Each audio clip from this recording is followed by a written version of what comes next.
ಓಂ ಶಾಂತಿ. ಮುರುಳಿ ದಿನಾಂಕ 6/7/2025. ಅವ್ಯಕ್ತ ಬಾಪ್ದಾದ ಮಧುಬನ. ರಿವೈಸ್ 18/1/2006. ಸಂಕಲ್ಪ, ಸಮಯ ಮತ್ತು ಶಬ್ದದ ಉಳಿತಾಯದ ಸ್ಕೀಮ್ನ ಮೂಲಕ ಸಫಲತೆಯ ಸಮಾರಂಭವನ್ನು ಆಚರಣೆ ಮಾಡಿ ನಿರಾಶ ಆದಂತಹ ಆತ್ಮರಲ್ಲಿ ಆಸೆಯ ದೀಪವನ್ನು ಬೆಳಗಿಸಿ.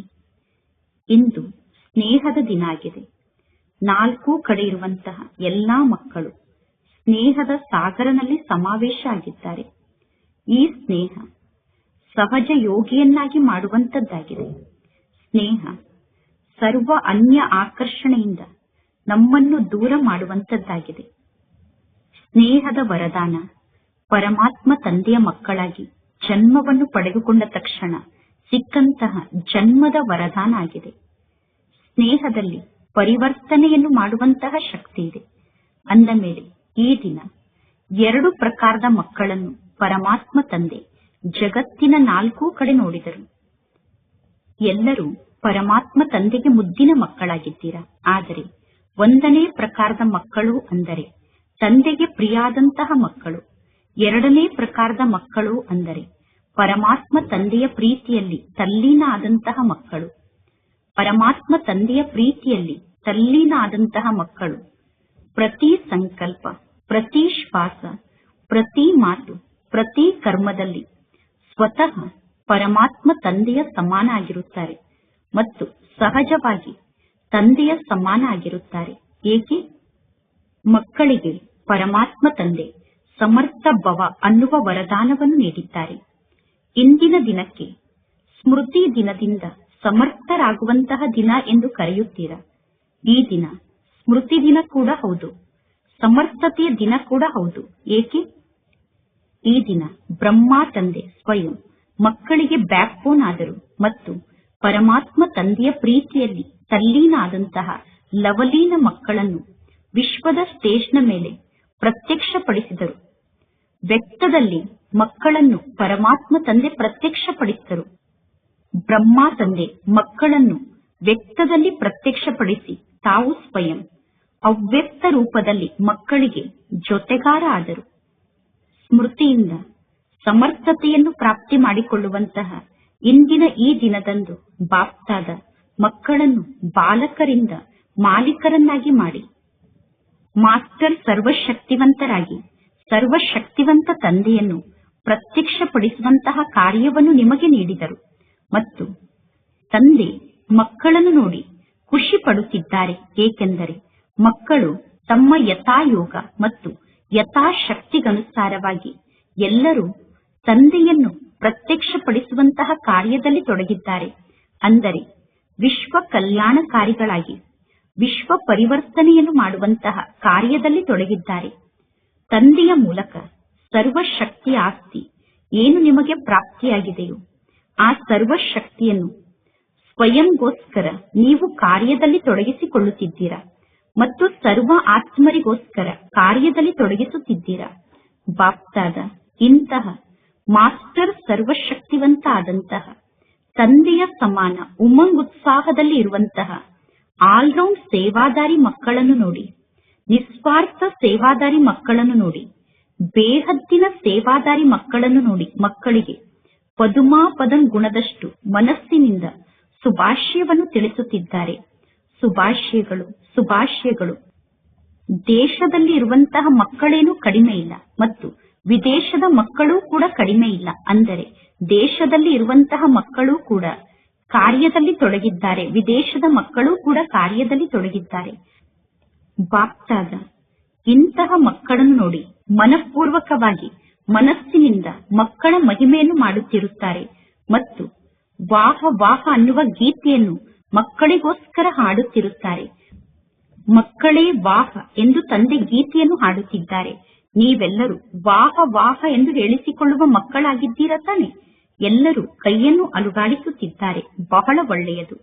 ಬಾಪ್ತಾದರವರಿಗೆ ಮಕ್ಕಳ ಮೇಲೆ ಬಹಳಷ್ಟು ನಶೆ ಇದೆ. ಇಡೀ ಕಲ್ಪದಲ್ಲಿ ಇಂತಹ ಯಾವ ತಂದೆ ಕೂಡ ಇರಲು ಸಾಧ್ಯ ಇಲ್ಲ. ಆ ತಂದೆಯ ಪ್ರತಿಯೊಬ್ಬ ಮಕ್ಕಳು ಸ್ವರಾಜ್ಯ ಅಧಿಕಾರಿಯಾದಂತಹ ರಾಜ ಆಗಿರಲು ಸಾಧ್ಯ ಇಲ್ಲ. ಪರಮಾತ್ಮ ತಂದೆಗೆ ಮಕ್ಕಳಾದ ನಾವೆಲ್ಲರೂ ಸ್ವರಾಜ್ಯಕ್ಕೆ ಅಧಿಕಾರಿಗಳಾಗಿ ರಾಜರಾಗಿದ್ದೇವೆ. ಇಡೀ ಕಲ್ಪದಲ್ಲಿ ಬೇರೆ ಯಾವ ತಂದೆಗೂ ತಮ್ಮ ಪ್ರತಿಯೊಬ್ಬ ಮಕ್ಕಳು ಈ ರೀತಿ ಸ್ವರಾಜ್ಯಕ್ಕೆ ಅಧಿಕಾರಿಯಾಗಿ ರಾಜರಾಗಿರಲು ಸಾಧ್ಯ ಇಲ್ಲ. ಈಗ ನೀವೆಲ್ಲರೂ ಸ್ವರಾಜ್ಯಕ್ಕೆ ಅಧಿಕಾರಿಯಾದಂತಹ ರಾಜ ಆಗಿದ್ದೀರ ತಾನೆ? ನೀವು ಪ್ರಜೆಗಳಂತೂ ಅಲ್ಲ ತಾನೆ? ಕೆಲವು ಮಕ್ಕಳು ಯಾವಾಗ ಪರಮಾತ್ಮ ತಂದೆಯ ಜೊತೆಗೆ ಆತ್ಮಿಕ ವಾರ್ತಾಲಾಪವನ್ನು ಮಾಡುತ್ತಾರೋ ಆಗ ತಂದೆಗೆ ಹೇಳುತ್ತಾರೆ, ಬಾಬಾ, ನಾನು ಭವಿಷ್ಯದಲ್ಲಿ ಯಾವ ಪದವಿಯನ್ನು ಪಡೆದುಕೊಳ್ಳುತ್ತೇನೆ ಅನ್ನುವ ಚಿತ್ರವನ್ನು ನನಗೆ ತೋರಿಸಿ ಎಂದು. ಆಗ ಬಾಪ್ತಾದ ಮಕ್ಕಳಿಗೆ ಏನೆಂದು ಹೇಳುತ್ತಾರೆ? ಯಾರೆಲ್ಲ ಹಳೆಯ ಮಕ್ಕಳಾಗಿದ್ದಾರೋ ಅವರು ಪರಮಾತ್ಮ ತಂದೆಗೆ ಹೇಳುತ್ತಾರೆ, ನಮ್ಮ ಜಗದಂಬಾ ಮಾತೆ ಪ್ರತಿಯೊಂದು ಮಗುವಿಗೂ ತಮ್ಮ ಭವಿಷ್ಯದ ಚಿತ್ರವನ್ನು ನೀಡುತ್ತಿದ್ದರು. ಭವಿಷ್ಯದಲ್ಲಿ ನೀವು ಏನಾಗುತ್ತೀರಾ ಅನ್ನುವ ಚಿತ್ರವನ್ನು ಜಗದಂಬಾ ಮಾತೆ ಪ್ರತಿಯೊಂದು ಮಕ್ಕಳಿಗೂ ನೀಡುತ್ತಿದ್ದರು. ಅಂದ ಮೇಲೆ ಈಗ ನೀವು ಕೂಡ ನಮ್ಮ ಭವಿಷ್ಯದ ಚಿತ್ರವನ್ನು ನಮಗೆ ತೋರಿಸಿ ಎಂದು ಮಕ್ಕಳು ತಂದೆಗೆ ಕೇಳುತ್ತಾರೆ. ಬಾಪ್ತಾದ ಹೇಳುತ್ತಾರೆ, ಪ್ರತಿಯೊಂದು ಮಗುವಿಗೂ ಪರಮಾತ್ಮ ತಂದೆ ವಿಚಿತ್ರವಾದ ದರ್ಪಣವನ್ನು ನೀಡಿದ್ದಾರೆ, ಅಂದರೆ ವಿಚಿತ್ರವಾದ ಕನ್ನಡಿಯನ್ನು ನೀಡಿದ್ದಾರೆ. ಆ ದರ್ಪಣದಲ್ಲಿ ನಿಮ್ಮ ಭವಿಷ್ಯದ ಚಿತ್ರವನ್ನು ನಿಮಗೆ ನೋಡಿಕೊಳ್ಳಲು ಸಾಧ್ಯ ಆಗುತ್ತದೆ ತಾನೆ? ನಾನು ಯಾರಾಗಿದ್ದೇನೆ ಅನ್ನುವ ನಿಮ್ಮ ಭವಿಷ್ಯದ ಚಿತ್ರವನ್ನು ಆ ದರ್ಪಣದಲ್ಲಿ ನೋಡಿಕೊಳ್ಳಲು ನಿಮಗೆ ಸಾಧ್ಯ ಆಗುತ್ತಿದೆ ತಾನೆ? ನಿಮ್ಮ ಭವಿಷ್ಯದ ಚಿತ್ರವನ್ನು ನೋಡಿಕೊಳ್ಳುವಂತಹ ವಿಚಿತ್ರ ದರ್ಪಣ ನಿಮ್ಮ ಬಳಿ ಇದೆ ಎಂದು ನಿಮಗೆ ಗೊತ್ತಿದೆ ತಾನೆ? ನಿಮಗೆ ಗೊತ್ತಿದೆ ತಾನೆ ನಿಮ್ಮ ಬಳಿ ಯಾವ ದರ್ಪಣ ಇದೆ ಎಂದು, ಯಾವ ಕನ್ನಡಿ ನಿಮ್ಮ ಬಳಿ ಇದೆ ಎಂದು ನಿಮಗೆ ಗೊತ್ತಿದೆ ತಾನೆ? ಮೊದಲನೇ ಲೈನ್ನಲ್ಲಿ ಕುಳಿತಿರುವಂತವರಿಗೆ ಗೊತ್ತಿರಬಹುದು, ನಿಮಗೆ ಗೊತ್ತಿದೆ ತಾನೆ? ಆ ದರ್ಪಣ ಯಾವುದು ಅಂದರೆ ವರ್ತಮಾನ ಸಮಯದ ಸ್ವರಾಜ್ಯದ ಸ್ಥಿತಿಯ ದರ್ಪಣ ಆಗಿದೆ. ವರ್ತಮಾನ ಸಮಯದಲ್ಲಿ ನೀವು ಎಷ್ಟು ಜಾಸ್ತಿ ಸಮಯ ಸ್ವರಾಜ್ಯಕ್ಕೆ ಅಧಿಕಾರಿಯಾಗಿರುತ್ತೀರೋ, ಸ್ವರಾಜ್ಯಕ್ಕೆ ಅಧಿಕಾರಿಯಾಗಿರುವಂತಹ ಪದವಿಗನುಸಾರವಾಗಿ ವಿಶ್ವರಾಜ್ಯಕ್ಕೆ ಅಧಿಕಾರಿಯಾಗುತ್ತೀರಾ. ಅಂದ ಮೇಲೆ ನೀವೆಲ್ಲರೂ ಸ್ವಯಂ ಅನ್ನು ಮನಸ್ಸಿನ ದರ್ಪಣದಲ್ಲಿ ನೋಡಿಕೊಳ್ಳಿ. ನಾನು ಸದಾ ಸ್ವರಾಜ್ಯಕ್ಕೆ ಅಧಿಕಾರಿಯಾಗಿದ್ದೇನೋ ಅಥವಾ ಕೆಲವೊಮ್ಮೆ ಅಧೀನ ಆಗುತ್ತೇನೋ? ಕೆಲವೊಮ್ಮೆ ಸ್ವರಾಜ್ಯಕ್ಕೆ ಅಧಿಕಾರಿ ಆಗುವುದು, ಕೆಲವೊಮ್ಮೆ ಅಧೀನ ಆಗುವುದನ್ನು ಮಾಡುತ್ತಿಲ್ಲ ತಾನೆ? ಒಂದು ವೇಳೆ ನೀವು ಕೆಲವೊಮ್ಮೆ ಅಧೀನರಾಗುತ್ತಿದ್ದರೆ, ಕೆಲವೊಮ್ಮೆ ಅಧಿಕಾರಿಗಳಾದರೆ, ಕೆಲವೊಮ್ಮೆ ನಿಮ್ಮ ಕಣ್ಣು ನಿಮಗೆ ಮೋಸವನ್ನು ಮಾಡುತ್ತದೆ, ಕೆಲವೊಮ್ಮೆ ನಿಮ್ಮ ಮನಸ್ಸು ನಿಮಗೆ ಮೋಸವನ್ನು ಮಾಡುತ್ತದೆ, ಕೆಲವೊಮ್ಮೆ ನಿಮ್ಮ ಶಬ್ದ ನಿಮಗೆ ಮೋಸವನ್ನು ಮಾಡುತ್ತದೆ, ಅಂದರೆ ನಿಮ್ಮ ಬಾಯಿ ನಿಮಗೆ ಮೋಸವನ್ನು ಮಾಡುತ್ತದೆ, ಕೆಲವೊಮ್ಮೆ ನಿಮ್ಮ ಕಿವಿ ನಿಮಗೆ ಮೋಸವನ್ನು ಮಾಡುತ್ತದೆ. ವ್ಯರ್ಥ ಮಾತನ್ನು ಕೇಳುವುದರಲ್ಲಿ ಮಕ್ಕಳಿಗೆ ಆಸಕ್ತಿ ಜಾಸ್ತಿಯಾಗುತ್ತಾ ಹೋಗುತ್ತದೆ. ಒಂದು ವೇಳೆ ಯಾವುದಾದರೂ ಒಂದು ಕರ್ಮೇಂದ್ರಿಯ ನಿಮಗೆ ಮೋಸವನ್ನು ಮಾಡುತ್ತಿದ್ದರೆ ಆ ಕರ್ಮೇಂದ್ರಿಯ ನಿಮ್ಮನ್ನು ಪರವಶ ಆಗುವಂತೆ ಮಾಡುತ್ತದೆ. ಇದರಿಂದ ಯಾವ ಮಾತು ಸಿದ್ಧ ಆಗುತ್ತದೆ ಅಂದರೆ ಪರಮಾತ್ಮ ತಂದೆಯ ಮೂಲಕ ಏನು ಸರ್ವಶಕ್ತಿಯ ವರದಾನ ಪ್ರಾಪ್ತಿಯಾಗಿದೆಯೋ ಅಥವಾ ಸರ್ವಶಕ್ತಿಯ ಆಸ್ತಿ ಪ್ರಾಪ್ತಿಯಾಗಿದೆಯೋ ಆ ಶಕ್ತಿಗಳಲ್ಲಿ ನಿಯಂತ್ರಣಾ ಶಕ್ತಿ ಮತ್ತು ಆಳುವಂತಹ ಶಕ್ತಿಯನ್ನು ನೀವು ಧಾರಣೆ ಮಾಡಿಕೊಂಡಿಲ್ಲ. ಅಂದ ಮೇಲೆ ವಿಚಾರವನ್ನು ಮಾಡಿ. ಒಂದು ವೇಳೆ ನಿಮಗೆ ಸ್ವಯಂನ ಮೇಲೆ ಆಡಳಿತವನ್ನು ನಡೆಸಲು ಸಾಧ್ಯ ಆಗುತ್ತಿಲ್ಲ ಅಂದರೆ ಸ್ವಯಂನ ಮೇಲೆ ರಾಜರಾಗಿ ಸ್ವಯಂವನ್ನು ಆಳಲು ನಿಮಗೆ ಸಾಧ್ಯ ಆಗದೇ ಇದ್ದರೆ ನೀವು ಇಡೀ ವಿಶ್ವದ ರಾಜ್ಯವನ್ನು ಹೇಗೆ ಆಳಲು ಸಾಧ್ಯ? ನಿಮ್ಮ ವರ್ತಮಾನ ಸ್ಥಿತಿಯನ್ನು ಸ್ವರಾಜ್ಯ ಅಧಿಕಾರಿ ಅನ್ನುವ ಕನ್ನಡಿಯಲ್ಲಿ ಚೆಕ್ ಮಾಡಿಕೊಳ್ಳಿ. ಕನ್ನಡಿಯಂತೂ ಎಲ್ಲರಿಗೂ ಪ್ರಾಪ್ತಿಯಾಗಿದೆ ತಾನೆ? ಯಾರಿಗೆ ದರ್ಪಣ ಪ್ರಾಪ್ತಿಯಾಗಿದೆಯೋ ಅವರು ಕೈಯನ್ನು ಎತ್ತಿ. ದರ್ಪಣದಲ್ಲಿ ಯಾವುದೇ ಒಂದು ಕಲೆಯಂತೂ ಇಲ್ಲ ತಾನೆ? ದರ್ಪಣ ಸ್ಪಷ್ಟವಾಗಿದೆ ತಾನೆ? ಬಾಪ್ತಾದ ಪ್ರತಿಯೊಬ್ಬ ಮಕ್ಕಳಿಗೂ ಸ್ವರಾಜ್ಯದ ಅಧಿಕಾರಿಯಾಗುವಂತಹ ಸ್ವಮಾನವನ್ನು ನೀಡಿದ್ದಾರೆ. ಮಾಸ್ಟರ್ ಸರ್ವಶಕ್ತಿವಂತ ಆತ್ಮ ಅನ್ನುವ ಬಿರುದು ಎಲ್ಲಾ ಮಕ್ಕಳಿಗೂ ತಂದೆಯ ಮೂಲಕ ಪ್ರಾಪ್ತಿಯಾಗಿದೆ. ಮಾಸ್ಟರ್ ಸರ್ವಶಕ್ತಿವಂತರಷ್ಟೇ ಅಲ್ಲ, ಮಾಸ್ಟರ್ ಸರ್ವಶಕ್ತಿವಂತರಾಗಿದ್ದೀರಾ. ಕೆಲವು ಮಕ್ಕಳು ಆತ್ಮಿಕ ವಾರ್ತಾಲಾಪವನ್ನು ಮಾಡುತ್ತಾ ಪರಮಾತ್ಮ ತಂದೆಗೆ ಇದೇ ಮಾತನ್ನೇ ಹೇಳುತ್ತಾರೆ, ಬಾಬಾ, ನೀವು ನನಗೆ ಸರ್ವಶಕ್ತಿಯನ್ನು ನೀಡಿದ್ದೀರಾ. ಆದರೆ ಸಮಯಕ್ಕನುಸಾರವಾಗಿ ಕೆಲವೊಮ್ಮೆ ಆ ಶಕ್ತಿ ಕಾರ್ಯದಲ್ಲಿ ಉಪಯೋಗಕ್ಕೆ ಬರುವುದಿಲ್ಲ. ಮಕ್ಕಳು ತಂದೆಗೆ ರಿಪೋರ್ಟ್ ಅನ್ನು ಮಾಡುತ್ತೀರಾ, ಸಮಯಕ್ಕೆ ಸರಿಯಾಗಿ ಶಕ್ತಿ ಪ್ರಕಟ ಆಗುವುದಿಲ್ಲ. ಸಮಯ ಸಮಾಪ್ತಿಯಾದ ನಂತರ ಶಕ್ತಿ ಪ್ರತ್ಯಕ್ಷ ಆಗುತ್ತದೆ. ಇದಕ್ಕೆ ಕಾರಣ ಏನಾಗಿದೆ? ಯಾವ ಸಮಯದಲ್ಲಿ ಯಾವ ಶಕ್ತಿಯನ್ನು ಆಹ್ವಾನ ಮಾಡುತ್ತೀರೋ ಆ ಸಮಯದಲ್ಲಿ ಚೆಕ್ ಮಾಡಿಕೊಳ್ಳಿ. ನಾನು ಮಾಲೀಕತನದ ಸೀಟ್ನಲ್ಲಿ ಸೆಟ್ ಆಗಿದ್ದೇನಾ, ಮಾಲೀಕಾಗಿ ಶಕ್ತಿಯನ್ನು ಆಹ್ವಾನ ಮಾಡುತ್ತಿದ್ದೇನಾ ಎಂದು ಸ್ವಯಂವನ್ನು ಚೆಕ್ ಮಾಡಿಕೊಳ್ಳಿ. ಒಂದು ವೇಳೆ ಯಾರಾದರೂ ಸೀಟ್ನಲ್ಲಿ ಸೆಟ್ ಆಗಿ ಕುಳಿತುಕೊಳ್ಳದೇ ಇದ್ದರೆ, ಸೀಟ್ನಲ್ಲಿ ಕುಳಿತುಕೊಳ್ಳದೇ ಇರುವಂತಹ ವ್ಯಕ್ತಿಯ ಆಜ್ಞೆಯನ್ನು ಯಾರೂ ಸ್ವೀಕಾರ ಮಾಡುವುದಿಲ್ಲ. ನಾನು ಸ್ವರಾಜ್ಯಕ್ಕೆ ಅಧಿಕಾರಿಯಾಗಿದ್ದೇನೆ, ಮಾಸ್ಟರ್ ಸರ್ವಶಕ್ತಿವಂತ ಆತ್ಮ ಆಗಿದ್ದೇನೆ, ಪರಮಾತ್ಮ ತಂದೆಯ ಮೂಲಕ ಆಸ್ತಿಯನ್ನು ಪಡೆದುಕೊಂಡು ತಂದೆಯ ಆಸ್ತಿಗೆ ಅಧಿಕಾರಿಯಾಗಿದ್ದೇನೆ ಮತ್ತು ತಂದೆಯ ವರದಾನಕ್ಕೆ ಅಧಿಕಾರಿಯಾಗಿದ್ದೇನೆ ಅನ್ನುವ ಸೀಟ್ನಲ್ಲಿ ಸೆಟ್ ಆಗಿ ನಂತರ ನೀವು ಶಕ್ತಿಗಳಿಗೆ ಆರ್ಡರ್ ಅನ್ನು ಕೊಡಿ. ನಾನು ಏನನ್ನು ಮಾಡಲಿ, ನಾನು ಹೇಗೆ ಮಾಡಲಿ, ಈ ರೀತಿ ಆಗುತ್ತಿಲ್ಲ ಎಂದು ನೀವು ಹೇಳುತ್ತಿದ್ದೀರಾ ಅಂದರೆ ಸೀಟ್ನಿಂದ ಕೆಳಗಡೆ ಕುಳಿತಿದ್ದೀರಾ ಎಂದು ಅರ್ಥ. ಸೀಟ್ನಿಂದ ಕೆಳಗಡೆ ಬಂದು ಕುಳಿತುಕೊಂಡು ಸೀಟ್ನಿಂದ ಕೆಳಗಡೆ ಇಳಿದ ನಂತರ ನೀವು ಶಕ್ತಿಗೆ ಆಜ್ಞೆಯನ್ನು ನೀಡಿದರೆ ಶಕ್ತಿ ನಿಮ್ಮ ಮಾತನ್ನು ಕೇಳುತ್ತದೆಯೇನು? ಇಲ್ಲ. ವರ್ತಮಾನ ಸಮಯದಲ್ಲಿ ಒಂದು ವೇಳೆ ಯಾರಾದರೂ ಪ್ರಧಾನಮಂತ್ರಿ ಆಗಿದ್ದರೆ, ಪ್ರಧಾನಮಂತ್ರಿಯ ಸೀಟ್ನಲ್ಲಿ ಕುಳಿತು ಅವರು ಆಜ್ಞೆಯನ್ನು ನೀಡಿದರೆ ಎಲ್ಲರೂ ಅವರ ಮಾತನ್ನು ಸ್ವೀಕಾರ ಮಾಡುತ್ತಾರೆ. ಒಂದು ವೇಳೆ ಅವರು ಪ್ರಧಾನಮಂತ್ರಿಯ ಸೀಟ್ನಿಂದ ಕೆಳಗಡೆ ಇಳಿದು ಬಿಟ್ಟರೆ ನಂತರ ಯಾರಾದರೂ ಅವರ ಮಾತನ್ನು ಸ್ವೀಕಾರ ಮಾಡುತ್ತಾರೇನು? ಅವರ ಮಾತನ್ನು ಕೇಳುತ್ತಾರೇನು? ಇಲ್ಲ. ಅಂದ ಮೇಲೆ ಚೆಕ್ ಮಾಡಿಕೊಳ್ಳಿ, ನಾನು ಸೀಟ್ನಲ್ಲಿ ಸೆಟ್ ಆಗಿದ್ದೇನೆ ತಾನೆ? ಅಧಿಕಾರಿಯಾಗಿ ನಾನು ಶಕ್ತಿಗೆ ಆಜ್ಞೆಯನ್ನು ನೀಡುತ್ತಿದ್ದೇನೆ ತಾನೆ? ಪರಮಾತ್ಮ ತಂದೆ ಪ್ರತಿಯೊಂದು ಮಗುವಿಗೂ ಅಧಿಕಾರವನ್ನು ನೀಡಿದ್ದಾರೆ. ಪರಮಾತ್ಮನಿಗೆ ಅಧಿಕಾರಿಗಳಾಗಿದ್ದೀರಾ. ಪರಮಾತ್ಮ ತಂದೆಯ ಅಧಿಕಾರಿ ಮಕ್ಕಳು ನೀವು. ಪರಮಾತ್ಮ ತಂದೆಯ ಮೇಲೆ ನಿಮಗೆ ಅಧಿಕಾರ ಇದೆ. ಯಾವುದೋ ಒಂದು ಆತ್ಮದ ಮೂಲಕ ನಿಮಗೆ ಅಧಿಕಾರ ಪ್ರಾಪ್ತಿಯಾಗಿಲ್ಲ. ಮಹಾನ್ ಆತ್ಮರ ಮೂಲಕ ನಿಮಗೆ ಅಧಿಕಾರ ಪ್ರಾಪ್ತಿಯಾಗಿಲ್ಲ. ಪರಮಾತ್ಮ ತಂದೆಯ ಮೂಲಕ ಅಧಿಕಾರ ಪ್ರಾಪ್ತಿಯಾಗಿದೆ. ಪರಮಾತ್ಮ ತಂದೆಯ ಅಧಿಕಾರಿ ಮಕ್ಕಳು ನೀವು. ತಂದೆಯ ಮೇಲೆ ನಿಮಗೆ ಅಧಿಕಾರ ಇದೆ. ಅಂದ ಮೇಲೆ ಅಧಿಕಾರಿಗಳಾಗಿ ಅಧಿಕಾರದ ಸ್ಥಿತಿಯಲ್ಲಿ ಸ್ಥಿತಾಗಿ ಯಾವುದೇ ಶಕ್ತಿಗೆ ನೀವು ಆಜ್ಞೆಯನ್ನು ನೀಡಿದರೆ ಆ ಶಕ್ತಿ ಮಾಲೀಕರೇ, ನಾನು ನಿಮ್ಮ ಮುಂದೆ ಉಪಸ್ಥಿತನಾಗಿದ್ದೇನೆ, ನನಗೆ ಆಜ್ಞೆಯನ್ನು ನೀಡಿ ಎಂದು ನೀವು ಹೇಳಿದಂತೆ ಕೇಳುತ್ತದೆ. ಸರ್ವ ಶಕ್ತಿಗಳ ಸಮ್ಮುಖದಲ್ಲಿ ಈ ಮಾಯೆ, ಪ್ರಕೃತಿ, ಸಂಸ್ಕಾರ, ಸ್ವಭಾವ ಎಲ್ಲವೂ ದಾಸಿಯಾಗಿ ಬಿಡುತ್ತದೆ. ನೀವು ಸರ್ವ ಶಕ್ತಿಗಳಿಗೆ ಮಾಲೀಕರಾದರೆ ಮಾಯೆ, ಪ್ರಕೃತಿ, ಸ್ವಭಾವ, ಸಂಸ್ಕಾರ ಎಲ್ಲವೂ ಕೂಡ ಮಾಲೀಕರಾದ ನಿಮಗೋಸ್ಕರ ಕಾಯುತ್ತದೆ. ಮಾಲೀಕ ನನಗೆ ಏನಾದರೂ ಆಜ್ಞೆಯನ್ನು ನೀಡಲಿ ಎಂದು ಪ್ರಕೃತಿ, ಮಾಯೆ, ಸ್ವಭಾವ, ಸಂಸ್ಕಾರ ಎಲ್ಲವೂ ನಿಮಗೋಸ್ಕರ ಕಾಯುತ್ತದೆ. ಈ ದಿನ ಸಮರ್ಥತೆಯ ದಿನ ಆಗಿದೆ. ಅಂದ ಮೇಲೆ ಈ ದಿನ ನಿಮ್ಮಲ್ಲಿ ಯಾವ ಯಾವ ಸಮರ್ಥತೆ ಇದೆ?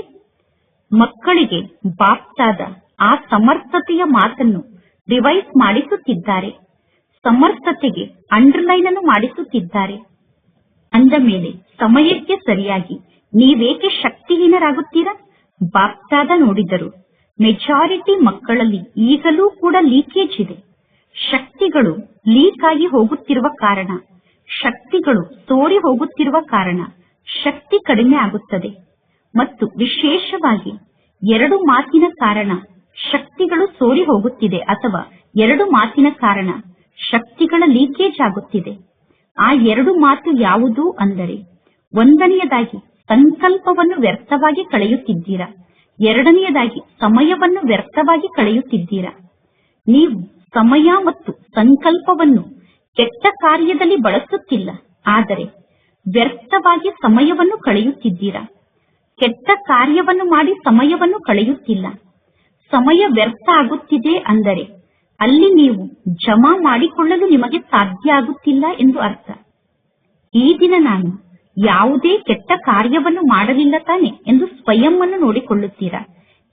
ಆದರೆ ಈ ದಿನ ಎಷ್ಟು ಒಳ್ಳೆಯ ಕಾರ್ಯವನ್ನು ಮಾಡಿ ಒಳ್ಳೆಯದನ್ನು ನನ್ನ ಖಾತೆಯಲ್ಲಿ ಜಮಾ ಮಾಡಿಕೊಂಡೆ ಎಂದು ಸ್ವಯಂ ಅನ್ನು ಚೆಕ್ ಮಾಡಿಕೊಳ್ಳುವುದಿಲ್ಲ. ಈ ದಿನ ನಾನು ಏನನ್ನೂ ಕಳೆದುಕೊಳ್ಳಲಿಲ್ಲ ಎಂದು ಚೆಕ್ ಮಾಡಿಕೊಳ್ಳುತ್ತೀರಾ. ಆದರೆ ಈ ದಿನ ನಾನು ಎಷ್ಟು ಸಂಪಾದನೆಯನ್ನು ಮಾಡಿಕೊಂಡೆ ಎಂದು ಚೆಕ್ ಮಾಡಿಕೊಳ್ಳುವುದಿಲ್ಲ. ಈ ದಿನ ನಾನು ಯಾರಿಗೂ ದುಃಖವನ್ನು ಕೊಡಲಿಲ್ಲ, ಆದರೆ ಈ ದಿನ ನಾನು ಎಷ್ಟು ಜನರಿಗೆ ಸುಖವನ್ನು ಕೊಟ್ಟೆ. ಈ ದಿನ ನಾನು ಯಾರಿಗೂ ಅಶಾಂತಿಯನ್ನು ನೀಡಲಿಲ್ಲ, ಯಾರನ್ನು ನಾನು ಅಶಾಂತಪಡಿಸಲಿಲ್ಲ. ಆದರೆ ಈ ದಿನ ಶಾಂತಿಯ ವೈಬ್ರೇಷನ್ ಅನ್ನು ನಾನು ಎಷ್ಟು ಹರಡಿದೆ ಎಂದು ಸ್ವಯಂ ಅನ್ನು ನೋಡಿಕೊಳ್ಳಬೇಕು. ಶಾಂತಿ ದೂತ ಆಗಿ ಎಷ್ಟು ಜನರಿಗೆ ನಾನು ಶಾಂತಿಯನ್ನು ನೀಡಿದೆ. ವಾಯುಮಂಡಲದ ಮೂಲಕ, ಬಾಯಿಯ ಮೂಲಕ, ವೈಬ್ರೇಷನ್ನ ಮೂಲಕ ಎಷ್ಟು ಜನರಿಗೆ ನಾನು ಶಾಂತಿಯನ್ನು ನೀಡಿದೆ ಎಂದು ಸ್ವಯಂ ಅನ್ನು ಚೆಕ್ ಮಾಡಿಕೊಳ್ಳಬೇಕು. ಏಕೆಂದರೆ ನಿಮಗೆ ಗೊತ್ತಿದೆ, ಈಗ ಸಮಯ ಬಹಳ ಕಡಿಮೆ ಉಳಿದಿದೆ. ಇದು ಬಹಳ ಸಣ್ಣದಾದ ಪುರುಷೋತ್ತಮ ಕಲ್ಯಾಣಕಾರಿ ಯುಗ ಆಗಿದೆ. ಈ ಪುರುಷೋತ್ತಮ ಕಲ್ಯಾಣಕಾರಿ ಯುಗದಲ್ಲಿ ಈಗ ಬಹಳ ಕಡಿಮೆ ಸಮಯ ಉಳಿದಿದೆ. ಜಮಾ ಮಾಡಿಕೊಳ್ಳುವುದಕ್ಕೋಸ್ಕರ ಸಮಯ ಬಹಳ ಕಡಿಮೆ ಇದೆ. ಈಗಿಲ್ಲದಿದ್ದರೆ ಇನ್ನೆಂದಿಗೂ ಇಲ್ಲ. ಅಂದ ಮೇಲೆ ಪ್ರತಿ ಕ್ಷಣ ಈಗಿಲ್ಲದಿದ್ದರೆ ಇನ್ನೆಂದಿಗೂ ಇಲ್ಲ ಅನ್ನುವ ಮಾತು ನೆನಪಿನಲ್ಲಿ ಇರಬೇಕು. ಹಾಗೇ ಆಗುತ್ತದೆ, ಮಾಡೇ ಮಾಡುತ್ತೇವೆ ಅನ್ನುವ ವಿಚಾರವನ್ನು ಮಾಡಬೇಡಿ. ಈಗ ಮಾಡದಿದ್ದರೆ ಎಂದೂ ಮಾಡಲು ಸಾಧ್ಯ ಇಲ್ಲ, ಈಗಿಲ್ಲದಿದ್ದರೆ ಇನ್ನೆಂದಿಗೂ ಇಲ್ಲ ಅನ್ನುವ ಮಾತನ್ನು ಸ್ಮೃತಿಯಲ್ಲಿ ಇಟ್ಟುಕೊಳ್ಳಿ. ಬ್ರಹ್ಮ ತಂದೆ ಸದಾ ಇದೇ ತೀವ್ರ ಪುರುಷಾರ್ಥವನ್ನು ಮಾಡಿದರು. ಆದ್ದರಿಂದ ನಂಬರ್ 1 ನಲ್ಲಿ ಗುರಿಯನ್ನು ತಲುಪಲು ಬ್ರಹ್ಮ ತಂದೆಗೆ ಸಾಧ್ಯ ಆಯಿತು. ಈಗ ಇಲ್ಲದಿದ್ದರೆ ಇನ್ನೆಂದಿಗೂ ಇಲ್ಲ ಅನ್ನುವ ಸ್ಮೃತಿಯಲ್ಲಿ ಇದ್ದು ಬ್ರಹ್ಮ ತಂದೆ ನಂಬರ್ 1 ತೀವ್ರ ಪುರುಷಾರ್ಥವನ್ನು ಮಾಡಿರುವ ಕಾರಣ ಬ್ರಹ್ಮ ತಂದೆ ಗುರಿಯನ್ನು ತಲುಪಿದರು. ಅಂದ ಮೇಲೆ ಪರಮಾತ್ಮ ತಂದೆ ನಮಗೆ ಎಷ್ಟೊಂದು ಸಮರ್ಥತೆಯನ್ನು ಕೊಟ್ಟಿದ್ದಾರೆ. ಈ ದಿನ ತಂದೆಯ ಮೂಲಕ ಪ್ರಾಪ್ತಿಯಾದಂತಹ ಸಮರ್ಥತೆ ನೆನಪಿಗೆ ಬಂದಿದೆ ತಾನೆ. ಉಳಿತಾಯದ ಸ್ಕೀಮ್ ಅನ್ನು ನಿರ್ಮಾಣ ಮಾಡಿಕೊಳ್ಳಿ. ಸಂಕಲ್ಪದ ಉಳಿತಾಯವನ್ನು ಮಾಡಿ, ಸಮಯದ ಉಳಿತಾಯವನ್ನು ಮಾಡಿ, ವಾಣಿಯ ಉಳಿತಾಯವನ್ನು ಮಾಡಿ. ಯಾವ ಶಬ್ದ ಯಥಾರ್ಥ ಶಬ್ದ ಅಲ್ಲವೋ ಅಂತಹ ಮಾತನ್ನು ಉಳಿತಾಯ ಮಾಡಿ. ಆ ಯಥಾರ್ಥ ಶಬ್ದದ ಉಳಿತಾಯವನ್ನು ಮಾಡಿ. ಅಂದರೆ ಆ ಯಥಾರ್ಥ ಶಬ್ದವನ್ನು ಮಾತನಾಡಬೇಡಿ. ಬಾಪ್ತಾದ ಎಲ್ಲಾ ಮಕ್ಕಳನ್ನು ಸದಾ ಅಧಿಕಾರದ ಸೀಟ್ನಲ್ಲಿ ಸೆಟ್ ಆಗಿ ಇರುವಂತಹ ಸ್ವರಾಜ್ಯ ಅಧಿಕಾರಿ ರಾಜ ಮಗುವಿನ ರೂಪದಲ್ಲಿ ನೋಡಲು ಬಯಸುತ್ತಾರೆ. ನಿಮ್ಮೆಲ್ಲರಿಗೂ ಈ ಮಾತು ಇಷ್ಟ ಆಯಿತು ತಾನೆ? ನಿಮ್ಮ ಸ್ವರಾಜ್ಯದ ಅಧಿಕಾರದ ಸ್ವರೂಪ ನಿಮಗೆ ಇಷ್ಟ ಆಯಿತು ತಾನೆ? ಕೆಲವೊಮ್ಮೆ ಬಾಪ್ತಾದ ಮಕ್ಕಳನ್ನು ಟಿವಿಯಲ್ಲಿ ನೋಡುತ್ತಾರೆ. ಮಕ್ಕಳನ್ನು ಟಿವಿಯಲ್ಲಿ ಸ್ವರಾಜ್ಯ ಅಧಿಕಾರಿ ರೂಪದಲ್ಲಿ ತಂದೆ ನೋಡಬೇಕು. ಅದಕ್ಕೋಸ್ಕರ ನಾವು ಸ್ವರಾಜ್ಯ ಅಧಿಕಾರಿಯ ರೂಪದಲ್ಲೇ ಸ್ಥಿತ ಆಗಿರಬೇಕು. ಬಾಪ್ತಾದರವರ ಬಳಿ ಸ್ವಾಭಾವಿಕವಾದ ಟಿವಿ ಇದೆ. ಟಿವಿಯ ಸ್ವಿಚ್ ಅನ್ನು ಆನ್ ಮಾಡುವ ಅವಶ್ಯಕತೆ ಇಲ್ಲ. ಒಂದೇ ಸಮಯದಲ್ಲಿ 4 ಕಡೆ ಇರುವಂತಹ ಮಕ್ಕಳನ್ನು ಬಾಪ್ತಾದ ನೋಡಬಹುದು. ಪ್ರತಿಯೊಂದು ಮಗುವನ್ನೂ ತಂದೆ ನೋಡಬಹುದು. ಇಡೀ ವಿಶ್ವದ ಮೂಲೆ ಮೂಲೆಯಲ್ಲಿರುವಂತಹ ಪ್ರತಿಯೊಂದು ಮಗುವನ್ನೂ ಕೂಡ ತಂದೆ ನೋಡಬಹುದು. ಅಂದ ಮೇಲೆ ಸ್ವರಾಜ್ಯದ ಅಧಿಕಾರಿಗಳಾಗಲು ಸಾಧ್ಯ ಆಗುತ್ತದೆ ತಾನೆ?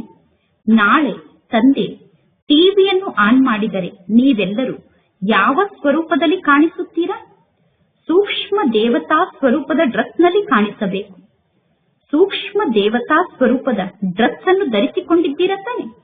ಹೊಳೆಯುವಂತಹ ಬೆಳಕಿನ ಡ್ರೆಸ್ ಸೂಕ್ಷ್ಮ ದೇವತಾ ಸ್ವರೂಪದ ಡ್ರೆಸ್ ಆಗಿದೆ. ಈ ಶರೀರದ ಅಭಿಮಾನದ ಮಣ್ಣಿನ ಡ್ರೆಸ್ ಅನ್ನು ಧರಿಸಿಕೊಳ್ಳಬೇಡಿ. ಹೊಳೆಯುವಂತಹ ಡ್ರೆಸ್ ಅನ್ನು ಧರಿಸಿಕೊಳ್ಳಿ. ಸಫಲತೆಯ ನಕ್ಷತ್ರಗಳಾಗಿ ಎಲ್ಲಾ ಮಕ್ಕಳನ್ನು ಈ ರೀತಿ ಸೂಕ್ಷ್ಮ ದೇವತಾ ಸ್ವರೂಪದ ಮೂರ್ತಿಯ ರೂಪದಲ್ಲಿ ತಂದೆ ನೋಡಲು ಬಯಸುತ್ತಾರೆ. ಎಲ್ಲರಿಗೂ ಇಷ್ಟ ಆಯಿತು ತಾನೆ? ಮಣ್ಣಿನ ಡ್ರೆಸ್ ಅನ್ನು ಧರಿಸಿಕೊಳ್ಳುತ್ತೀರೇನು?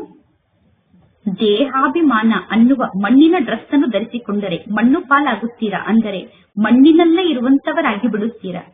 ಹೇಗೆ ತಂದೆ ಅಶರೀರಿಯಾಗಿದ್ದಾರೆ, ಹೇಗೆ ಪರಮಾತ್ಮ ತಂದೆ ಅಶರೀರಿಯಾಗಿದ್ದಾರೆ. ಬ್ರಹ್ಮ ತಂದೆ ಹೊಳೆಯುವಂತಹ ಸೂಕ್ಷ್ಮ ದೇವತಾ ಸ್ವರೂಪದ ಡ್ರೆಸ್ನಲ್ಲಿ ಇದ್ದಾರೆ. ಬ್ರಹ್ಮ ತಂದೆ ಸೂಕ್ಷ್ಮ ದೇವತೆಯಾಗಿದ್ದಾರೆ ತಾನೆ? ಅಂದ ಮೇಲೆ ಬ್ರಹ್ಮ ತಂದೆಯನ್ನು ಅನುಕರಣೆ ಮಾಡಿ. ಸ್ಥೂಲ ರೂಪದಲ್ಲೂ ಕೂಡ ನಿಮ್ಮ ಬಟ್ಟೆಗೆ ಮಣ್ಣು ತಾಕಿದರೆ, ನಿಮ್ಮ ಬಟ್ಟೆಗೆ ಕಲೆ ಆದರೆ ಆಗ ನೀವು ಏನನ್ನು ಮಾಡುತ್ತೀರಾ? ಬಟ್ಟೆಗೆ ಕಲೆ ತಾಕಿದರೆ, ಮಣ್ಣು ತಾಕಿದರೆ ಡ್ರೆಸ್ ಅನ್ನು ಚೇಂಜ್ ಮಾಡುತ್ತೀರಾ ತಾನೆ? ಅದೇ ರೀತಿ ಚೆಕ್ ಮಾಡಿಕೊಳ್ಳಿ. ಸದಾ ಹೊಳೆಯುವಂತಹ ಸೂಕ್ಷ್ಮ ದೇವತಾ ಸ್ವರೂಪದ ಡ್ರೆಸ್ ಅನ್ನು ಧರಿಸಿಕೊಂಡಿದ್ದೇನೆ ತಾನೆ. ಹೇಗೆ ಪರಮಾತ್ಮ ತಂದೆಗೆ ನಶೆ ಇದೆ, ನನ್ನ ಪ್ರತಿಯೊಂದು ಮಗು ರಾಜ ಮಗು ಆಗಿದೆ ಎಂದು. ಅಂದ ಮೇಲೆ ನೀವು ಕೂಡ ರಾಜ ಮಗುವಿನ ಸ್ವರೂಪದಲ್ಲೇ ಇರಿ, ರಾಜ ಆಗಿ ಇರಿ. ನಂತರ ಮಾಯೆ ನಿಮಗೆ ದಾಸಿಯಾಗುತ್ತದೆ ಮತ್ತು ಮಾಯೆ ಬೀಳ್ಕೊಡುಗೆಯನ್ನು ಪಡೆದುಕೊಳ್ಳುತ್ತದೆ. ಅರ್ಧ ಕಲ್ಪಕ್ಕೋಸ್ಕರ ಮಾಯೆ ಬೀಳ್ಕೊಡುಗೆಯನ್ನು ಪಡೆದುಕೊಳ್ಳುತ್ತದೆ. ಆಗ ಮಾಯೆ ನಿಮ್ಮ ಮೇಲೆ ದಾಳಿಯನ್ನು ಮಾಡುವುದಿಲ್ಲ. ಬಾಪ್ದಾದ ಸದಾ ಹೇಳುತ್ತಾರೆ, ಪರಮಾತ್ಮ ತಂದೆಗೆ ಬಲಿಹಾರಿ ಆದರೆ ಎಂದೂ ನೀವು ಸೋಲಲು ಸಾಧ್ಯ ಇಲ್ಲ. ಒಂದು ವೇಳೆ ನೀವು ಸೋಲುತ್ತಿದ್ದೀರಾ ಅಂದರೆ ನೀವು ತಂದೆಗೆ ಬಲಿಹಾರಿ ಆಗಿಲ್ಲ ಎಂದು ಅರ್ಥ. ಈಗ ನಿಮ್ಮೆಲ್ಲರ ಮೀಟಿಂಗ್ ನಡೆಯುವಂತದ್ದಿದೆ.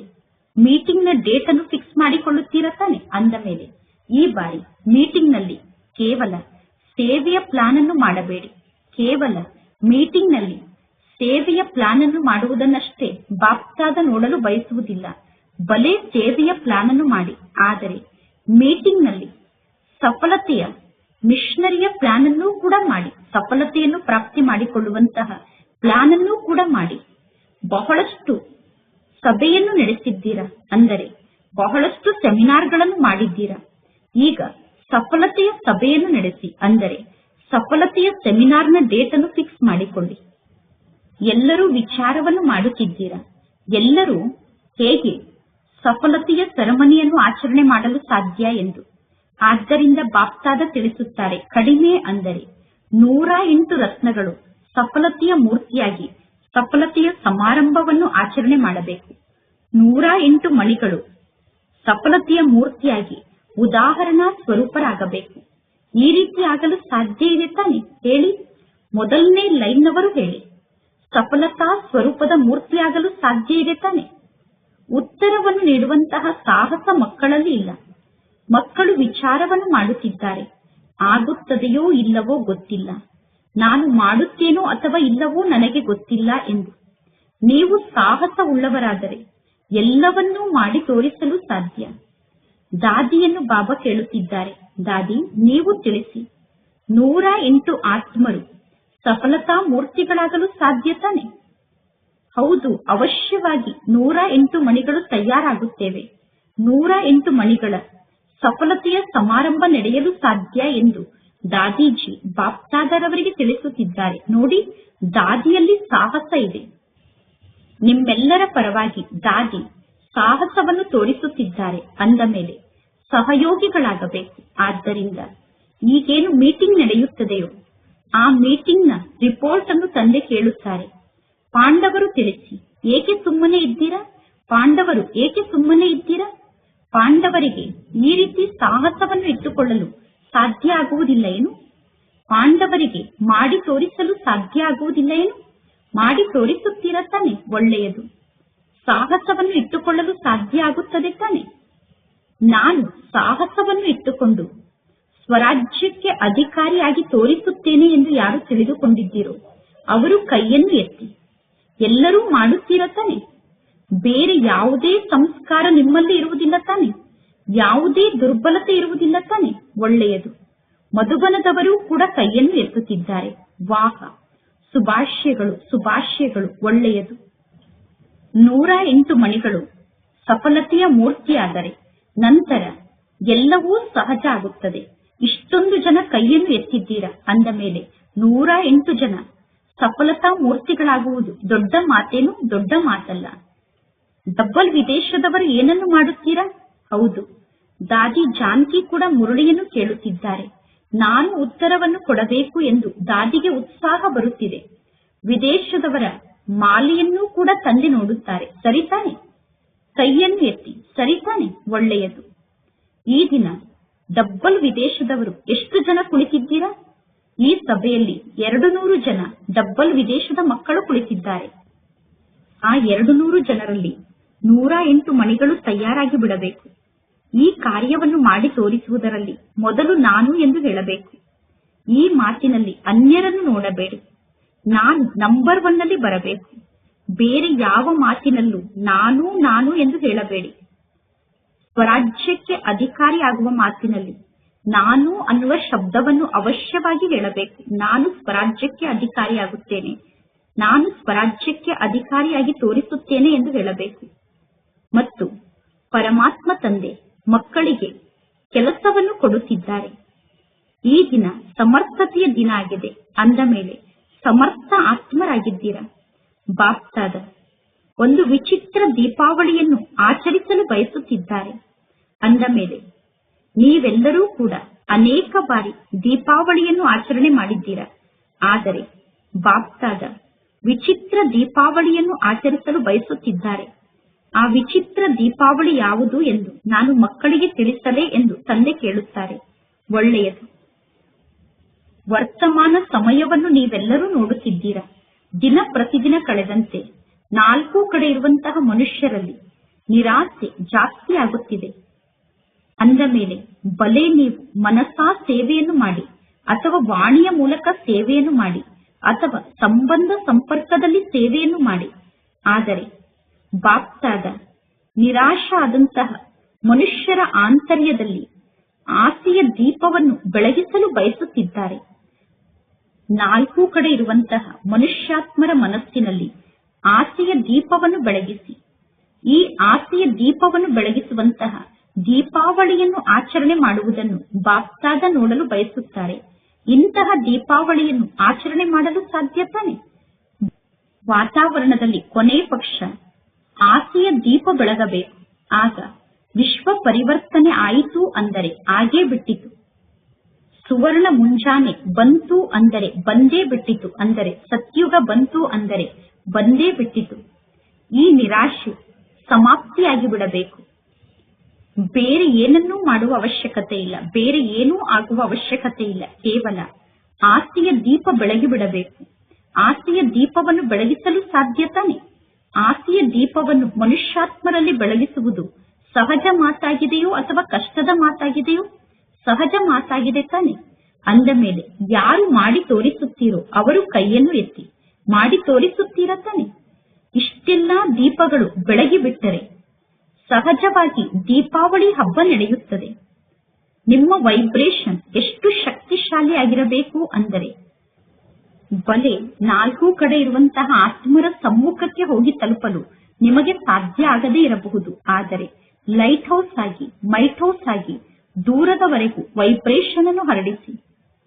ವಿಜ್ಞಾನದವರೂ ಕೂಡ ಲೈಟ್ ಹೌಸ್ನ ಮೂಲಕ ದೂರ ದೂರದವರೆಗೂ ಪ್ರಕಾಶವನ್ನು ಪ್ರಾಪ್ತಿ ಮಾಡಿಸುತ್ತಾರೆ.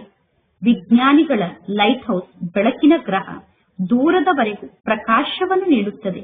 ಅಂದ ಮೇಲೆ ನೀವು ದೂರದವರೆಗೂ ಬೆಳಕು ಮತ್ತು ಶಕ್ತಿಯ ಪ್ರಕಂಪನವನ್ನು ಹರಡಲು ನಿಮಗೆ ಸಾಧ್ಯ ಆಗುವುದಿಲ್ಲ ಏನು? ಕೇವಲ ದೃಢ ಸಂಕಲ್ಪವನ್ನು ಮಾಡಿ, ನಾನು ಮಾಡಲೇಬೇಕು ಎಂದು ದೃಢ ಸಂಕಲ್ಪವನ್ನು ಮಾಡಿ ವೈಬ್ರೇಷನ್ ಅನ್ನು ಹರಡುವ ಕಾರ್ಯದಲ್ಲಿ ಬ್ಯುಸಿಯಾಗಿ ಬಿಡಿ. ಮನಸ್ಸು ಬ್ಯುಸಿಯಾಗಿ ಇದ್ದರೆ, ನೀವು ಮನಸ್ಸನ್ನು ಬ್ಯುಸಿಯಾಗಿ ಇಟ್ಟುಕೊಂಡರೆ ಸ್ವಯಂಗೂ ಕೂಡ ಲಾಭ ಆಗುತ್ತದೆ ಮತ್ತು ಅನ್ಯ ಆತ್ಮರಿಗೂ ಕೂಡ ಲಾಭ ಆಗುತ್ತದೆ. ನಡೆದಾಡುತ್ತಾ ತಿರುಗಾಡುತ್ತಾ ನಿಮ್ಮ ವೃತ್ತಿಯಲ್ಲಿ ಸದಾ ಇದೇ ಮಾತಿನ ಸ್ಮೃತಿ ಇರಬೇಕು, ನಾನು ವಿಶ್ವ ಕಲ್ಯಾಣವನ್ನು ಮಾಡಲೇಬೇಕು. ಇಂತಹ ವೃತ್ತಿ ವಾತಾವರಣದಲ್ಲಿ ಹರಡುತ್ತದೆ. ಏಕೆಂದರೆ ಅಚಾನಕ್ ಆದಂತಹ ಸಮಯ ಬರುತ್ತದೆ. ಇದ್ದಕ್ಕಿದ್ದಂತೆ ಅಚಾನಕ್ ಆಗಿ ಏನು ಬೇಕಾದರೂ ನಡೆಯುವಂತಹ ಸಮಯ ಬರುತ್ತದೆ. ನಿಮ್ಮ ಸೋದರ ಸೋದರಿಯರು ಅಂತಹ ಸಮಯದಲ್ಲಿ ನಿಮ್ಮ ಬಗ್ಗೆ ಕಂಪ್ಲೇಂಟ್ ಅನ್ನು ಹೇಳಬಾರದು. ನೀವು ನನಗೆ ಪರಮಾತ್ಮ ತಂದೆ ಬಂದಿರುವ ಸಂದೇಶವನ್ನು ಏಕೆ ತಿಳಿಸಲಿಲ್ಲ ಎಂದು ಅಚಾನಕ್ನ ಸಮಯದಲ್ಲಿ ಯಾರೂ ನಿಮ್ಮ ಮೇಲೆ ಕಂಪ್ಲೇಂಟ್ ಅನ್ನು ಮಾಡಬಾರದು. ಕೆಲವು ಮಕ್ಕಳು ವಿಚಾರವನ್ನು ಮಾಡುತ್ತಾರೆ, ಅಂತ್ಯದಲ್ಲಿ ಇಂತಹ ಸೇವೆಯನ್ನು ಮಾಡುತ್ತೇವೆ ಎಂದು. ಆದರೆ ಅಂತ್ಯದಲ್ಲಿ ನೀವು ಸೇವೆಯನ್ನು ಮಾಡಿದರೂ ಕೂಡ ಜಗತ್ತಿನ ಜನ ಅಂತ್ಯದಲ್ಲಿ ಏಕೆ ನಮಗೆ ತಿಳಿಸುತ್ತಿದ್ದೀರಾ, ಮೊದಲೇ ಏಕೆ ನಮಗೆ ತಿಳಿಸಲಿಲ್ಲ ಎಂದು ನಿಮ್ಮ ಬಗ್ಗೆ ಕಂಪ್ಲೇಂಟ್ ಅನ್ನು ಹೇಳುತ್ತಾರೆ. ಅವರು ಕಂಪ್ಲೇಂಟ್ ಅನ್ನು ಹೇಳುತ್ತಾರೆ, ನೀವು ಸ್ವಲ್ಪ ಮೊದಲೇ ನಮಗೆ ಈ ಸಂದೇಶವನ್ನು ತಿಳಿಸಿದ್ದರೆ ನಾವು ಯಾವುದಾದರೂ ಪದವಿಯನ್ನು ಪಡೆದುಕೊಳ್ಳುತ್ತಿದ್ದೆವು ಎಂದು. ಆದ್ದರಿಂದ ಪ್ರತಿ ಸಂಕಲ್ಪದಲ್ಲೂ ಬಾಪ್ತಾದರವರನ್ನು ನೆನಪು ಮಾಡಿ ತಂದೆಯ ಮೂಲಕ ಲೈಟ್ ಅನ್ನು ಪಡೆದುಕೊಳ್ಳುತ್ತಾ ಹೋಗಿ. ನಂತರ ಲೈಟ್ ಹೌಸ್ ಆಗಿ, ಬೆಳಕಿನ ಗ್ರಹ ಆಗಿ ಎಲ್ಲರಿಗೂ ಲೈಟ್ ಅನ್ನು ಕೊಡಿ, ಅಂದರೆ ಪ್ರಕಾಶವನ್ನು ಕೊಡಿ. ಸಮಯವನ್ನು ವ್ಯರ್ಥವಾಗಿ ಕಳೆಯಬೇಡಿ. ಬಾಪ್ತಾದ ಮಕ್ಕಳು ಬಹಳಷ್ಟು ಯುದ್ಧವನ್ನು ಮಾಡುವುದನ್ನು ಯಾವಾಗ ನೋಡುತ್ತಾರೋ, ಮಕ್ಕಳು ಯುದ್ಧವನ್ನು ಮಾಡುವುದು ಬಾಪ್ತಾದರವರಿಗೆ ಇಷ್ಟ ಆಗುವುದಿಲ್ಲ. ಸರ್ವಶಕ್ತಿವಂತರಾದ ನೀವು ಯುದ್ಧವನ್ನು ಮಾಡುತ್ತಿರುವುದು ತಂದೆಗೆ ಇಷ್ಟ ಆಗುವುದಿಲ್ಲ. ನೀವು ಮಾಸ್ಟರ್ ಸರ್ವಶಕ್ತಿವಂತರಾಗಿದ್ದೀರಾ ಮತ್ತು ಯುದ್ಧವನ್ನು ಮಾಡುತ್ತಿದ್ದೀರಾ. ಅಂದ ಮೇಲೆ ರಾಜ ಆಗಿ, ಸಫಲತಾ ಮೂರ್ತಿಗಳಾಗಿ ನಿರಾಸೆಯನ್ನು ಸಮಾಪ್ತಿ ಮಾಡಿ ಆಸೆಯ ದೀಪವನ್ನು ಬೆಳಗಿಸಿ. ಒಳ್ಳೆಯದು. ಎಲ್ಲಾ ಕಡೆ ಇರುವಂತಹ ಮಕ್ಕಳ ಸ್ನೇಹದ ನೆನಪಿನ ಮಾಲೆ ತಂದೆಯ ಬಳಿ ಬಹಳಷ್ಟು ಬಂದು ತಲುಪಿದೆ. ಬಾಪ್ತಾದ ನೆನಪನ್ನು ಕಳಿಸಿರುವಂತಹ ಪ್ರತಿಯೊಂದು ಮಗುವನ್ನು ಸಮ್ಮುಖದಲ್ಲಿ ನೋಡುತ್ತಾ ಮಕ್ಕಳ ನೆನಪಿಗೆ ರೆಸ್ಪಾಂಡ್ನ ರೂಪದಲ್ಲಿ ಮನಸ್ಸಿನ ಆಶೀರ್ವಾದ ಮತ್ತು ಮನಸ್ಸಿನ ಪ್ರೀತಿಯನ್ನು ಮಕ್ಕಳಿಗೆ ನೀಡುತ್ತಿದ್ದಾರೆ. ಒಳ್ಳೆಯದು. ಯಾರೆಲ್ಲ ಮೊದಲನೇ ಬಾರಿ ಬಂದಿದ್ದೀರೋ ಅವರು ಕೈಯನ್ನು ಎತ್ತಿ. ಒಳ್ಳೆಯದು. ಈ ಟರ್ನಲ್ಲೂ ಕೂಡ ಬಹಳಷ್ಟು ಜನ ಹೊಸಬರು ಬಂದಿದ್ದಾರೆ ನೋಡಿ. ಸೇವೆ ವೃದ್ಧಿಯಾಗುತ್ತಿದೆ ತಾನೆ. ಇಷ್ಟೊಂದು ಜನರಿಗೆ ಸಂದೇಶವನ್ನು ನೀಡಿದ್ದೀರಾ. ಬಂದಿರುವಂತಹ ಹೊಸ ಮಕ್ಕಳಿಗೆ ತಂದೆ ತಿಳಿಸುತ್ತಿದ್ದಾರೆ, ಮಕ್ಕಳ ಮೂಲಕ ನಿಮ್ಮೆಲ್ಲರಿಗೂ ಸಂದೇಶ ಸಿಕ್ಕಿದೆ. ಅಂದ ಮೇಲೆ ಈಗ ನೀವು ನಿಮಗೆ ಏನು ಸಂದೇಶವನ್ನು ಮಕ್ಕಳು ಕೊಟ್ಟಿದ್ದಾರೋ ಅದರ ಡಬ್ಬಲ್ ಸಂದೇಶವನ್ನು ಜನರಿಗೆ ಕೊಡಬೇಕು. 2 ಪಟ್ಟು ಸಂದೇಶವನ್ನು ಕೊಡಬೇಕು. ಎಲ್ಲರನ್ನೂ ಯೋಗ್ಯರನ್ನಾಗಿ ಮಾಡಬೇಕು. ಒಳ್ಳೆಯದು. ಪ್ರತಿ ಸಬ್ಜೆಕ್ಟ್ನಲ್ಲೂ, ಎಲ್ಲಾ ಮಾತಿನಲ್ಲೂ ಮುಂದೆ ಹೋಗಬೇಕು. ಪ್ರತಿ ಸಬ್ಜೆಕ್ಟ್ನಲ್ಲೂ ಉಮಂಗ್ ಉತ್ಸಾಹದಿಂದ ಮುಂದೆ ಹೋಗಬೇಕು. ಒಳ್ಳೆಯದು. ಎಲ್ಲರೂ ಈಗ ಗುರಿಯನ್ನು ಇಟ್ಟುಕೊಳ್ಳಿ. ನಡೆದಾಡುತ್ತಾ ತಿರುಗಾಡುತ್ತಾ ಮನಸ್ಸಿನ ಮೂಲಕ, ವಾಣಿಯ ಮೂಲಕ, ಕರ್ಮದ ಮೂಲಕ ಸೇವೆಯನ್ನು ಮಾಡದೆ ಹಾಗೆ ಇರುವುದಿಲ್ಲ ಎಂದು ಗುರಿಯನ್ನು ಇಟ್ಟುಕೊಳ್ಳಿ. ನೆನಪು ಮತ್ತು ಸೇವೆ ಎರಡೂ ಜೊತೆ ಜೊತೆಗೆ ಇರಬೇಕು. ನೆನಪು ಮತ್ತು ಸೇವೆ ಎರಡೂ ಜೊತೆಗೆ ಇದೆ ತಾನೆ. ಈಗ ನಿಮ್ಮನ್ನು ಎಷ್ಟು ಬ್ಯುಸಿಯಾಗಿ ಇಟ್ಟುಕೊಳ್ಳಬೇಕು. ನೆನಪು ಮತ್ತು ಸೇವೆಯಲ್ಲಿ ಬ್ಯುಸಿಯಾಗಿ ಇಟ್ಟುಕೊಳ್ಳಿ. ಯಾವಾಗ ನೀವು ಖಾಲಿ ಇರುತ್ತೀರೋ ಆಗ ಮಾಯೆಗೆ ನಿಮ್ಮ ಬಳಿ ಬರಲು ಅವಕಾಶ ಸಿಗುತ್ತದೆ. ನೀವು ಎಷ್ಟು ಬ್ಯುಸಿಯಾಗಿ ಇರುತ್ತೀರೋ ಅಷ್ಟು ದೂರದಿಂದ ಮಾಯೆ ವಾಪಸ್ ಹೋಗುತ್ತದೆ. ನೀವು ಎಷ್ಟು ಬ್ಯುಸಿ ಇರುತ್ತೀರೋ ದೂರದಲ್ಲಿ ನಿಂತಿರುವ ಮಾಯೆಗೆ ನಿಮ್ಮ ಸಮೀಪಕ್ಕೆ ಬರುವ ಧೈರ್ಯ ಇರುವುದಿಲ್ಲ. ನೀವು ಬ್ಯುಸಿಯಾಗಿ ಇದ್ದರೆ ಮಾಯೆ ದೂರದಲ್ಲೇ ಇರುತ್ತದೆ. ಮಾಯೆಗೆ ನಿಮ್ಮ ಸಮೀಪಕ್ಕೆ ಬರಲು ಸಾಹಸ ಇರುವುದಿಲ್ಲ. ನಂತರ ತಂದೆಯ ಸಮಾನ ಆಗಬೇಕು ಎಂದು ಗುರಿಯನ್ನೇನು ಇಟ್ಟುಕೊಂಡಿದ್ದೀರೋ ಆ ಗುರಿಯನ್ನು ತಲುಪುವುದು ಸಹಜ ಆಗುತ್ತದೆ. ಆಗ ನೀವು ಪರಿಶ್ರಮವನ್ನು ಪಡುವ ಅವಶ್ಯಕತೆ ಇಲ್ಲ. ಆಗ ನೀವು ಸ್ನೇಹಿ ಸ್ವರೂಪ ಸ್ಥಿತಿಯಲ್ಲಿ ಸ್ಥಿತಾಗಿ ಇರುತ್ತೀರಾ. ಒಳ್ಳೆಯದು. ಬಾಪ್ತಾದರವರ ನಯನದಲ್ಲಿ ಸಮಾವೇಶ ಆಗಿರುವಂತಹ ಕಣ್ಮಣಿ ಆದಂತಹ ಮಕ್ಕಳಿಗೆ ಪರಮಾತ್ಮ ತಂದೆಯ ಸರ್ವ ಆಸ್ತಿಗೆ ಅಧಿಕಾರಿಯಾದಂತಹ ಶ್ರೇಷ್ಠ ಆತ್ಮ ಆದ ಮಕ್ಕಳಿಗೆ ಸದಾ ಉಮಂಗ್ ಉತ್ಸಾಹದ ರೆಕ್ಕೆಯ ಮೂಲಕ ಹಾರುವಂತಹ ಮಕ್ಕಳಿಗೆ ಮತ್ತು ಅನ್ಯರನ್ನು ಮೇಲೆ ಹಾರಿಸುವಂತಹ ಮಹಾವೀರ ಮಕ್ಕಳಿಗೆ, ಮಹಾವೀರಣಿ ಮಕ್ಕಳಿಗೆ ಒಬ್ಬ ತಂದೆಯೇ ನನ್ನ ಸಂಸಾರ ಆಗಿದ್ದಾರೆ ಅನ್ನುವ ಆಸಕ್ತಿಯಲ್ಲೇ ಮಗ್ನರಾಗಿರುವಂತಹ, ತಂದೆಯ ಪ್ರೀತಿಯಲ್ಲಿ ಲವಲೀನ ಆಗಿರುವಂತಹ ಮಕ್ಕಳಿಗೆ, ತಂದೆಯ ಪ್ರೀತಿಯಲ್ಲಿ ಲೀನ ಆಗುವುದು ಅಂದರೆ, ಲವಲೀನ ಆಗುವುದು ಅಂದರೆ ಸಹಜವಾಗಿ ತಂದೆಯ ಸಮಾನ ಆಗುವುದಾಗಿದೆ. ಅಂದ ಮೇಲೆ ತಂದೆಗೆ ಪ್ರಿಯ ಮಕ್ಕಳೂ ಕೂಡ ಆಗಿದ್ದೀರಾ. ತಂದೆಯ ಪ್ರೀತಿಯಲ್ಲಿ ಲವಲೀನ ಆದಂತಹ ಮಕ್ಕಳು ಆಗಿದ್ದೀರಾ. ತಂದೆಗೆ ಪ್ರಿಯ ಆದಂತಹ ಮಕ್ಕಳು ಮತ್ತು ಲವಲೀನ ಆದಂತಹ ಮಕ್ಕಳು ಎರಡೂ ಪ್ರಕಾರದ ಮಕ್ಕಳಿಗೂ ಬಹಳಷ್ಟು ಬಹಳಷ್ಟು ಪದುಮಾಪದಂ ಗುಣದಷ್ಟು ನೆನಪು, ಪ್ರೀತಿ ಹಾಗೂ ನಮಸ್ತೆ. ಬಾಪ್ತಾದರವರಿಗೆ ಮಕ್ಕಳ ನೆನಪು, ಪ್ರೀತಿ ಹಾಗೂ ನಮಸ್ತೆ ನಮಸ್ತೆ ನಮಸ್ತೆ ಇಂದಿನ ವರದಾನ ಆಗಿದೆ. ನಿಮ್ಮ ಪ್ರತಿ ಕರ್ಮ ಅಥವಾ ವಿಶೇಷತೆಯ ಮೂಲಕ ದಾತಾನ ಕಡೆ ಸೂಚನೆಯನ್ನು ಮಾಡಿ ತೋರಿಸುವಂತಹ ಸತ್ಯ ಸೇವಾದಾರಿಗಳಾಗಿ. ಸತ್ಯ ಸೇವಾದಾರಿಗಳು ಯಾವುದೋ ಒಂದು ಆತ್ಮಕ್ಕೆ ಸಹಯೋಗವನ್ನು ನೀಡಿ ಆ ಆತ್ಮವನ್ನು ಸ್ವಯಂನಲ್ಲಿ ಸಿಕ್ಕಿ ಹಾಕಿಕೊಳ್ಳುವಂತೆ ಮಾಡುವುದಿಲ್ಲ. ಅಂದರೆ ಸಹಯೋಗವನ್ನು ನೀಡಿ ಆತ್ಮರನ್ನು ತಮ್ಮ ಕಡೆ ಆಕರ್ಷಿಸುವುದಿಲ್ಲ.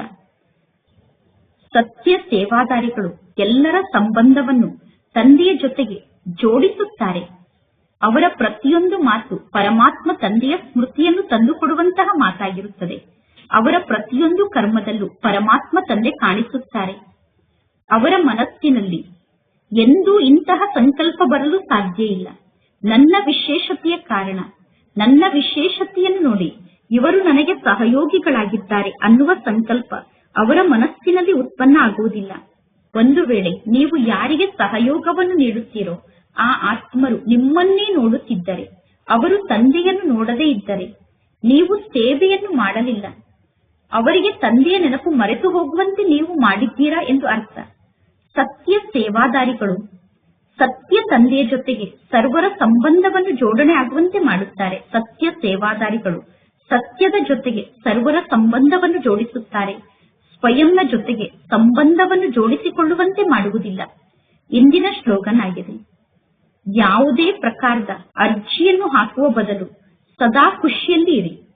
ತಂದೆಯ ಸಮ್ಮುಖದಲ್ಲಿ ಯಾವುದೋ ಕಾರ್ಯದ ಬಗ್ಗೆ ಅರ್ಜಿಯನ್ನು ಹಾಕುವ ಬದಲು ಎಲ್ಲಾ ಪರಿಸ್ಥಿತಿಯಲ್ಲೂ ಸದಾ ಖುಷಿಯಲ್ಲಿ ಇರುವಂತವರಾಗಬೇಕು. ಇಂದಿನ ಅವ್ಯಕ್ತ ಸೂಚನೆಯಾಗಿದೆ. ಸಂಕಲ್ಪದ ಶಕ್ತಿಯನ್ನು ಜಮಾ ಮಾಡಿಕೊಂಡು ಶ್ರೇಷ್ಠ ಸೇವೆಗೋಸ್ಕರ ನಿಮಿತ್ತರಾಗಿ. ಶ್ರೇಷ್ಠ ಭಾಗ್ಯದ ರೇಖೆಯನ್ನು ಬರೆದುಕೊಳ್ಳಲು ಆಧಾರ ಶ್ರೇಷ್ಠ ಸಂಕಲ್ಪ ಮತ್ತು ಶ್ರೇಷ್ಠ ಕರ್ಮ ಆಗಿದೆ. ಬಲೆ ನೀವು ನಿಮಿತ್ತ ಆದಂತಹ ಆತ್ಮರಾಗಿದ್ದೀರಾ, ಬಲೆ ಸೇವಾದಾರಿ ಆತ್ಮರಾಗಿದ್ದೀರಾ. ಈ ಎರಡೂ ಮಾತಿನ ಆಧಾರದ ಮೂಲಕ ನೀವು ನಂಬರನ್ನು ಪಡೆದುಕೊಳ್ಳಬಹುದು. ಎರಡೂ ಪ್ರಕಾರದಿಂದ ಭಾಗ್ಯವನ್ನು ರೂಪಿಸಿಕೊಳ್ಳಲು ನಿಮಗೆ ಸಂಪೂರ್ಣ ಅಧಿಕಾರ ಇದೆ. ಅಂದ ಮೇಲೆ ನೀವೀಗ ಎಷ್ಟು ಭಾಗ್ಯವನ್ನು ರೂಪಿಸಿಕೊಳ್ಳಬೇಕು ಎಂದು ಬಯಸುತ್ತೀರೋ ಅಷ್ಟು ಭಾಗ್ಯವನ್ನು ರೂಪಿಸಿಕೊಳ್ಳಬಹುದು. ಒಳ್ಳೆಯದು. ಓಂ ಶಾಂತಿ.